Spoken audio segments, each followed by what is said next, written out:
નમસ્કાર દોસ્તો, જિંદગી આખી આપણે પૈસા કમાવા માટે ખર્ચી નાખીએ છીએ, પણ શું હવે એ સમય નથી આવી ગયો કે જ્યારે એ પૈસાને એવી રીતે આયોજનબદ્ધ રીતે આપણે કામે લગાડીએ કે એ પૈસો આપણા માટે કમાય?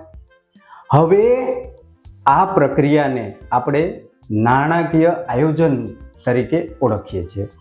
તો દોસ્તો, નાણાકીય આયોજન એ શું છે?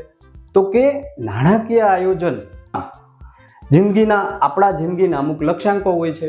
તો આપણા જિંદગીના અમુક લક્ષ્યાંકો કયા કયા હોય? તો કે દાખલા તરીકે મકાન લેવું, બાળકોને હાયર સ્ટડી માટે મોકલવા, કાર લેવી, એવા બધા લક્ષ્યાંકો હોય. હવે એ લક્ષ્યાંકોને આપણે નાણાકીય લક્ષ્યાંકોમાં રૂપાંતરણ કરવું પડે. દાખલા તરીકે મકાન લેવું તો કેટલા કરોડનું લેવું, નાણાકીય લક્ષ્યાંક થઈ ગયો.